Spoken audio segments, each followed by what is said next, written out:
Quel secret cache la chatte la plus célèbre du monde? Un design mignon ou un pacte sombre du passé? Préparez-vous à découvrir la véritable histoire de Hello Kitty, une icône qui a conquis les cœurs et alimenté les légendes pendant des décennies. Japon, 1974. Dans un pays en pleine reconstruction post-guerre, une entreprise appelée Sanrio cherchait désespérément un personnage qui stimulerait ses ventes de petits cadeaux. Shintaro Tsuji, le fondateur, a deviné que la tendresse et l'innocence étaient la voie à suivre. La concurrence était féroce, mais Tsuji avait une vision claire: créer un personnage qui plairait au public infantile, en particulier aux filles. Ainsi est née Hello Kitty. Conçue par Yuko Shimizu, une jeune et talentueuse designer, la chatte blanche, sans bouche et avec un ruban rouge sur l'oreille gauche, a fait ses débuts sur un petit porte-monnaie.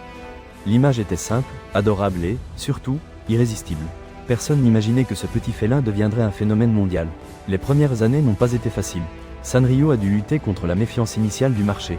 Un personnage sans histoire propre pourrait-il réussir? La réponse est venue rapidement. L'image de Hello Kitty a commencé à apparaître sur toutes sortes de produits, de la papeterie et des jouets aux vêtements et accessoires.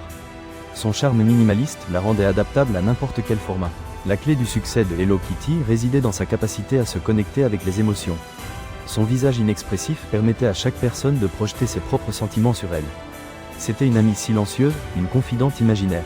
Les années 80 ont marqué un tournant. Hello Kitty a transcendé les frontières du Japon et a conquis le monde.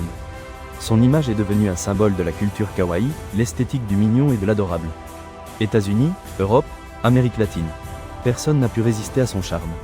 Sanrio a su exploiter au maximum le potentiel de son personnage vedette. Elle a élargi sa gamme de produits, collaboré avec d'autres marques et créé des parcs thématiques dédiés à Hello Kitty. L'empire grandissait sans cesse, mais tout n'a pas été rose. Tout au long de son histoire, Hello Kitty a fait face à des critiques et des controverses. Certains l'ont accusé d'être un produit purement commercial, dépourvu de valeur artistique ou culturelle. D'autres ont remis en question son image, la considérant comme infantilisante et stéréotypée. Cependant, rien de tout cela n'a arrêté son ascension. Hello Kitty s'est adaptée au nouveau temps, intégrant des éléments de la culture pop et collaborant avec des artistes de renom. Elle s'est réinventée sans cesse, conservant son essence mais s'adaptant aux tendances du moment. Et c'est là que l'histoire devient intéressante. Parce que Hello Kitty n'est pas seulement un personnage populaire, elle est aussi au centre d'un mythe fascinant. Le mythe de la fille malade. La légende raconte que la création de Hello Kitty a une origine beaucoup plus sombre et personnelle. On dit que dans les années 1970, la fille de la propriétaire de Sanrio, ou, selon d'autres versions, la designer elle-même, a été diagnostiquée d'un cancer de la bouche. Désespérée de trouver un remède, la mère aurait fait un pacte avec des forces obscures. En échange de la santé de sa fille, elle a promis de créer un personnage qui attirerait l'attention du monde et générerait d'énormes profits. Ce personnage devait être sans bouche, comme symbole de la maladie qui menaçait la fillette.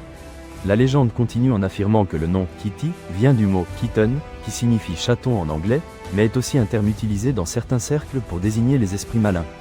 Le ruban rouge, quant à lui, symboliserait le pacte de sang réalisé. Réalité ou fiction, Sanrio a nié catégoriquement cette histoire, la qualifiant de « rumeur infondée ».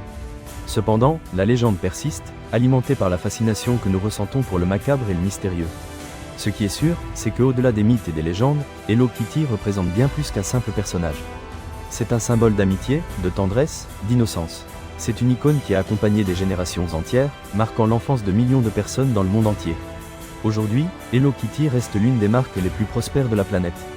Son image se trouve partout, des avions et cartes de crédit aux hôpitaux et bijouteries de luxe. Sa valeur est estimée à des milliards de dollars. Mais qu'est-ce qui la rend si spéciale? Peut-être est-ce sa capacité à se connecter avec notre enfant intérieur, à nous rappeler l'importance de l'amitié et de la joie. Ou peut-être est-ce simplement son charme irrésistible, son design simple et adorable qui nous captive dès le premier instant. Nous ne connaîtrons peut-être jamais la vérité derrière le mythe de la chatte sans bouche. Mais une chose est sûre, Hello Kitty continuera de conquérir les cœurs et d'alimenter les légendes pendant de nombreuses années encore. Parce que parfois, derrière un simple ruban rouge, il y a toute une histoire que peu connaissent.